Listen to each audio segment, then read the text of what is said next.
The bridal suite at the Grand Ballroom buzzed with excitement as my sister Rachel adjusted her cathedral-length veil, the hand-beaded lace catching afternoon sunlight that streamed through floor-to-ceiling windows. I sat quietly in the corner chair, trying to control the waves of nausea that had become my constant companion since starting chemotherapy 3 weeks ago. "Emma, you need to stop looking so pale," Rachel commanded, gesturing toward the makeup artist who'd been hired to ensure perfect wedding photos. "This is my day and I won't have you ruining the pictures with that sickly complexion." I nodded weakly, accustomed to these demands from someone who'd never understood that my sickly complexion wasn't a cosmetic choice. At 29, I'd learned to hide the brutal effects of cancer treatment behind concealer and forced smiles, especially during family events where my illness was treated as an inconvenient distraction.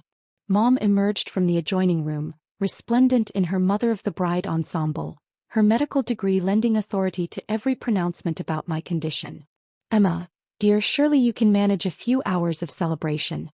It's just routine treatment, nothing that should interfere with family obligations." The casual dismissal of stage 3 ovarian cancer as routine treatment demonstrated how completely my family had minimized my diagnosis. What they didn't understand was that my oncology team had been struggling for weeks to find treatment options that might extend my life beyond 6 months.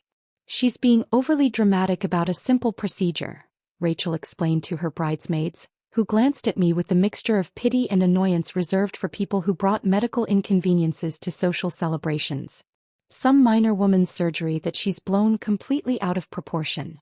The minor woman's surgery Rachel referenced was my upcoming hysterectomy and omentectomy, procedures designed to remove as much cancer as possible before it spread to other organs. But in my family's medical opinion, surgical intervention for terminal illness ranked far below ensuring perfect wedding photography. Dad entered the suite carrying champagne flutes, his surgical scrubs replaced by formal wear that emphasized his status as one of Boston's most respected orthopedic surgeons.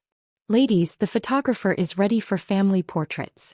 Emma, try to look more festive. This is a celebration, not a funeral." The irony of his funeral comment wasn't lost on me, considering that my oncologist had privately suggested I should consider finalizing my affairs sooner rather than later. But pointing out that reality would have earned another lecture about being negative during Rachel's special day. "Dr. and Dr. Harrison always manage such beautiful events," gushed Aunt Margaret, adjusting her fascinator while admiring the elaborate floral arrangements. "It's wonderful to see a family that prioritizes celebration over minor medical inconveniences." My parents preened under the compliment, accepting praise for their ability to maintain social obligations despite their daughter's cancer diagnosis. They'd spent weeks explaining to colleagues that my treatment schedule would be adjusted to accommodate wedding festivities, as if chemotherapy timing could be negotiated around social calendars. "Emma's always been prone to exaggerating health issues," Mom confided to the photographer, ensuring he understood that my obvious illness shouldn't detract from the joyful occasion. "We've learned not to let her anxiety about routine medical procedures disrupt important family moments." The photographer nodded sympathetically, unaware that my anxiety about routine medical procedures was actually terror about dying before my 30th birthday. My oncology team had made it clear that stage 3 ovarian cancer with peritoneal spread carried a 5-year survival rate of less than 30%, but sharing those statistics would have spoiled the wedding's festive atmosphere. What made their behavior particularly galling was how they'd positioned themselves as the compassionate medical family dealing gracefully with a daughter's minor health setback. They discussed my cancer treatment the way other families might mention dental cleanings, necessary but unremarkable medical maintenance that shouldn't interfere with more important priorities. "The ceremony begins in 30 minutes, Rachel announced, checking her diamond watch while surveying her perfectly arranged bridal party. "Emma, you'll walk down the aisle with Uncle Robert. Try not to stumble, the videographer will be recording everything." I managed another weak smile, knowing that my unsteadiness wasn't from nervousness but from the peripheral neuropathy that chemotherapy had caused in my feet and hands. Walking down the aisle without falling would require more concentration than Rachel could imagine. Tomorrow's consultation with Dr. Patricia Morrison, my oncologist, would provide an interesting contrast to my family's assessment of my routine treatment. Especially since Dr. Morrison would be attending tonight's reception as a surprise guest, Invited by someone who understood the difference between minor medical procedures and terminal cancer diagnoses. The wedding ceremony proceeded with clockwork precision, Rachel radiant in her custom gown, the groom beaming with happiness, guests dabbing their eyes during heartfelt vows that promised decades of shared tomorrows. I stood with the bridal party, using every ounce of strength to remain upright while my family celebrated a future I might not live to see. "Beautiful ceremony," whispered Mrs. Patterson, one of Mom's colleagues from the hospital. "Your family always handles celebrations so gracefully. I heard Emma had some minor medical issues, but she looks wonderful." Mom's response was a masterpiece of medical minimization. "Just routine treatment for a common women's condition. Nothing serious. You know how young people dramatize these things." We didn't let it interfere with Rachel's special day. The common women's condition that was killing me had been reframed as a minor inconvenience that demonstrated my tendency toward medical melodrama. My parents had become experts at explaining my cancer without actually acknowledging its severity.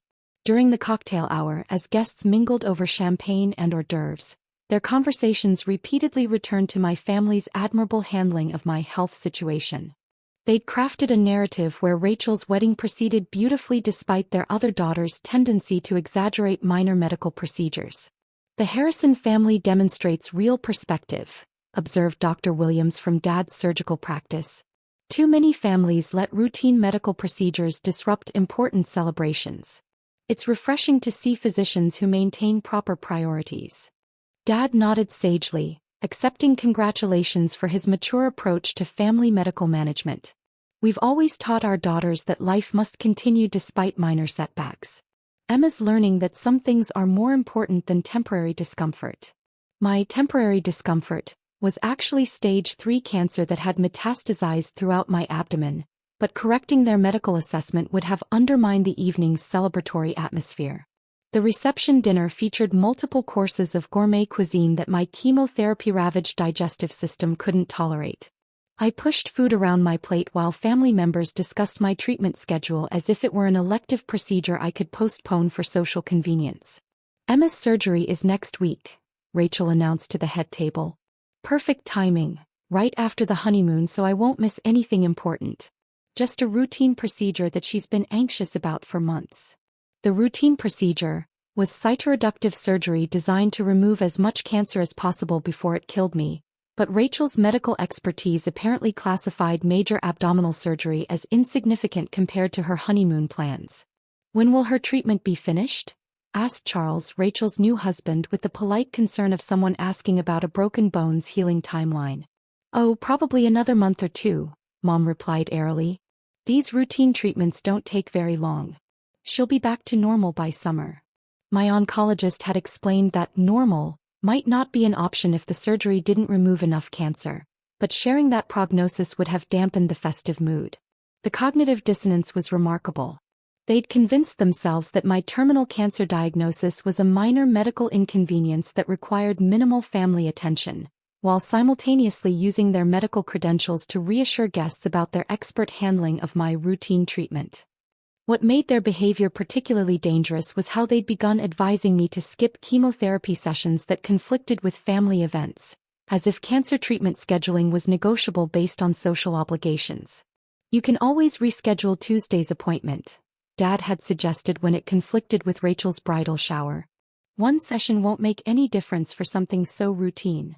One session might have meant the difference between life and death, but his medical opinion apparently classified chemotherapy as optional when family celebrations took precedence. The breaking point came during the father-daughter dance, when Dad spoke to the assembled guests about family priorities and medical perspective, describing my cancer journey as a learning experience about not letting minor health issues interfere with life's important moments. Tomorrow's surprise appearance by Dr. Morrison would provide an excellent opportunity to clarify exactly which medical procedures actually qualified as minor and routine. The wedding reception reached its peak during the cake-cutting ceremony. Guests gathered around the elaborate 5-tier creation while the photographer captured every moment of Rachel and Charles's perfect celebration. I stood near the back of the crowd, fighting waves of nausea while my family basked in congratulations for hosting such a beautiful event despite their daughter's minor medical issues. "Excuse me," said a clear, professional voice that cut through the party's cheerful noise. "I'm looking for the Harrison family.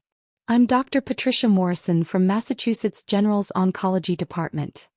The crowd turned to see a woman in an elegant black dress approaching our group, her presence commanding immediate attention despite her understated appearance. Dr. Morrison's reputation as one of Boston's most respected cancer specialists preceded her into any room, and tonight would be no exception. "Dr. Morrison," Mom exclaimed, her voice bright with professional courtesy. "How wonderful that you could attend Rachel's wedding. I didn't realize you knew our family." "I know your family quite well," Dr. Morrison replied, her tone carrying professional weight that made nearby conversations fade. "I've been treating your daughter Emma for stage 3 ovarian cancer with peritoneal metastases." The festive atmosphere around us shifted dramatically as guests processed this information. Stage 3 cancer with metastases didn't sound like the routine treatment and minor procedure they'd been hearing about all evening. Dad stepped forward, his surgical authority intact. "Dr. Morrison, surely you understand that family celebrations require perspective about medical priorities. Emma's treatment is manageable and shouldn't interfere with important family events." Dr. Morrison's expression hardened with professional displeasure that had made her legendary in medical circles. "Dr. Harrison, your daughter has aggressive ovarian cancer that has spread throughout her abdominal cavity. Her condition is terminal without immediate and intensive treatment." The word terminal hung in the air like a death sentence, contradicting everything my family had told their wedding guests about my routine medical situation. "I've been trying to reach you both for weeks," Dr. Morrison continued, removing a tablet from her purse to display medical documentation. "Emma's latest scans show significant progression. We need to schedule emergency surgery immediately, but your daughter informed me that the procedure would have to wait until after family wedding celebrations." Charts and medical images appeared on her tablet screen, showing the unmistakable evidence of advanced cancer that no competent physician could dismiss as minor. The silence around us grew as wedding guests realized they'd been witnessing medical negligence disguised as family celebration. "Furthermore," Dr. Morrison said, her voice carrying the authority that had made her a leading cancer specialist, "your daughter missed critical chemotherapy sessions because you advised her that family events took precedence over treatment. Any oncologist would consider that medical malpractice when dealing with terminal cancer." Mom's face had gone pale beneath her carefully applied makeup. "But surely a few missed appointments don't significantly impact routine treatment outcomes. Mrs. Harrison, there is nothing routine about stage 3 ovarian cancer. Your daughter has months to live without aggressive intervention, and your family's insistence on postponing treatment for social events constitutes medical negligence of the most serious kind." Dr. Morrison turned to address the assembled wedding guests, many of whom were themselves physicians who understood the implications of what they were witnessing. "I've documented multiple instances where Dr. and Dr. Harrison pressured their terminally ill daughter to delay life-saving treatment for family celebrations. This represents a fundamental violation of medical ethics and parental responsibility." The revelation was devastating in its clinical precision. 2 respected physicians had endangered their daughter's life by treating terminal cancer as a minor inconvenience that could be scheduled around social obligations. "The medical board will be reviewing this case immediately," Dr. Morrison announced. "Physicians who endanger their own children cannot be trusted with other patients' lives." The aftermath was swift and merciless. Within a week, both medical licenses were suspended pending formal ethics hearings that would determine whether Mom and Dad could ever practice medicine again. The medical board found their behavior so egregious that reinstatement seemed impossible. The wedding reception ended in stunned silence as guests realized they'd witnessed medical professionals endangering their daughter's life. Dr. Morrison's documentation of missed treatments and delayed surgery created an unshakable case of medical malpractice. Rachel's honeymoon was postponed indefinitely as she struggled to comprehend that her parents had risked my life for her wedding photos. The celebration they'd prioritized over my cancer treatment became a symbol of their fundamental failure as both physicians and parents. My emergency surgery was scheduled immediately, performed by Dr. Morrison's team with the urgency my condition had always required. The procedures were successful in removing most of the cancer, though the delays had allowed additional spread that might have been prevented with earlier intervention. The financial consequences were devastating. Without medical careers, my parents lost their prestigious positions, country club memberships, and social standing. The lifestyle they'd maintained through medical excellence evaporated along with their licenses. Most importantly, the chemotherapy schedule resumed immediately, no longer subject to family event conflicts. My treatment team provided support that went far beyond medical protocols, ensuring I received care that prioritized survival over social obligations. 6 months later, my scans showed significant improvement. The cancer was responding to treatment that should have started months earlier. Dr. Morrison's aggressive intervention had saved my life, despite the delays my family had insisted upon. They attempted reconciliation with tearful apologies about misunderstanding my condition's severity. But I'd learned that family members who treat terminal cancer as a social inconvenience don't deserve access to your medical journey. The medical ethics report sits framed in Dr. Morrison's office, a reminder that physicians who prioritize celebrations over their children's survival lose the right to practice medicine. Sometimes the most important treatment removes toxic relationships along with cancer cells. Medical ethics exist because patients' lives matter more than social events. When doctors forget that principle, even with their own children, they face consequences that match the severity of their negligence. Family celebrations are important, but they should never be more important than family survival.